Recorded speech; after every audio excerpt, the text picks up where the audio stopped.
ان کی آدھی سے زیادہ عمر جو ہے وہ جیل میں گزری ہے، اور جو باقی بچی تھی وہ بھی ان کی یہی تھا کہ وہ کریا کریا گاؤں گاؤں تقاریر کرتے ہوئے تحریک پاکستان کے لیے کام کرتے رہے ہیں۔ صحافت تو ان کا اڑنا بچھانا تھا۔ السلام علیکم ناظرین، کاشی بسرا آپ کی خدمت میں حاضر ہے۔ اس وقت میں موجود ہوں مولانا ظفر علی خان کے مزار پر۔ ان کو ہم سب سے بچھڑے ہوئے تقریباً 67 سال ہو چکے ہیں۔ آج ان کی برسی ہے، تو آج ہمارے ساتھ جو موجود ہیں ان کے لواحقین، ان سے ہم مزید جانیں گے ان کا اخلاق کیسا تھا لوگوں کے ساتھ، اور ان کو کن کن مشکلات کا سامنا کرنا پڑا۔ السلام علیکم وعلیکم السلام۔ میم، کیسی ہیں آپ؟ میں اللہ کا شکر ہے میں ٹھیک ہوں۔ میم، آج مولانا ظفر علی خان صاحب کو تقریباً 67 ایئرس ہو چکے ہیں کہ وہ دنیا فانی سے چلے گئے، تو ان کی زندگی کے بارے میں آپ کیا کہتی ہیں؟ ان کی زندگی کے بارے میں یہ سمجھتی ہوں کہ انہوں نے بہت شاندار زندگی گزاری ہے، اگرچہ وہ ہر وقت متحرک رہے ہیں۔ ان کی آدھی سے زیادہ عمر جو ہے وہ جیل میں گزری ہے، اور جو باقی بچی تھی وہ بھی ان کی یہی تھا کہ وہ کریا کریا گاؤں گاؤں تقاریر کرتے ہوئے تحریک پاکستان کے لیے کام کرتے رہے ہیں۔ ٹھیک، تو میم جب وہ جیل میں گئے تھے، وہ پچھلے گھر والوں کے کیا جذبات تھے، کیا تاثرات تھے؟ گھر والوں کے جذبات جو تھے وہ بڑے بہادر تھے، اور میری دادی جان جو تھیں اور میری والدہ نے ذمہ دار اخبار کو چلایا تھا۔ وہ اگر نہیں بھی تھے تو میری دادی اور میری والدہ جو تھیں، عبد المجید صادق اور مہر وغیرہ، غلام رسول مہر وغیرہ جو تھے، یہ سب جو ہیں ان سب کے ساتھ مل کے ذمہ دار کو چلاتے تھے، اور ان کا حوصلہ بھی بلند تھا۔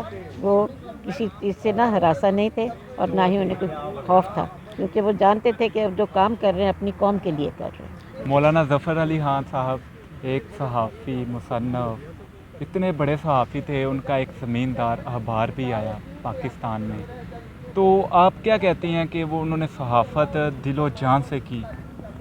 صحافت تو ان کا اڑنا بچھانا تھا۔ دراصل بات یہ ہے کہ یہ ذمہ دار جو تھا، جو ان کے جو والد تھے، انہوں نے ذمہ داروں کے دیہات سدھار کے لیے ذمہ دار اخبار جاری کیا، ایک رسالہ جاری کیا تھا۔ بعد میں وہ اس کو لاہور لے گئے تھے اور اس کو اخبار بنا دیا تھا۔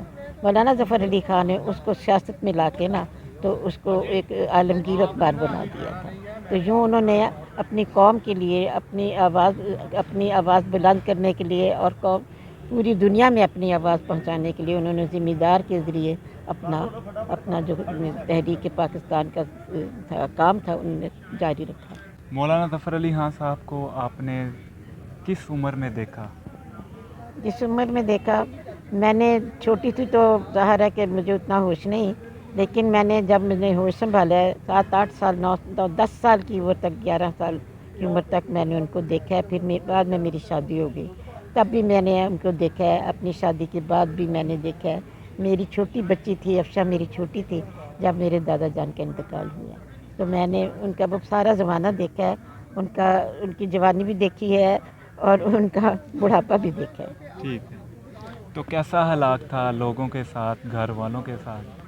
میں نے اپنی ایک کتاب لکھی ہے، میں نے ایم فل کا مقالہ تھا جو میں نے مولانا ظفر علی خان کی غیر مطبوعہ تحریروں پر لکھی ہے، اور وہ انشاءاللہ تعالیٰ 1 مہینے میں شائع ہو جائے گی۔ ابھی شائع ہوگی؟ ہاں جی، ماشاءاللہ، کیا بات ہے۔ تو وہ کتاب شائع ہو رہی ہے، اس میں میں نے مولانا ظفر علی خان کے جتنے بھی اکابرین ہیں ان کے بھی خیالات ان کے متعلق لکھے ہیں، اور جتنے گھر والوں کے بھی ان کے متعلق اظہار ہے وہ بھی میں لکھے کہ وہ گھر والوں کے ساتھ کیسا سلوک رکھتے تھے۔ وہ جب کتاب آئے گی تو آپ لوگ دیکھیں گے کہ مولانا صاحب اپنے گھر میں اپنے گھر والوں کے ساتھ نہایت شفیق تھے، نہایت مہربان تھے، اور نہایت ہی نرم خو اور نہایت ہی مشفق طریقے سے رہنے والے۔ بڑی بات ہے، آپ نے اس عمر میں ایک مولانا صاحب کے لیے کتاب لکھ دی ہے، کتنا ٹائم لگا آپ کو؟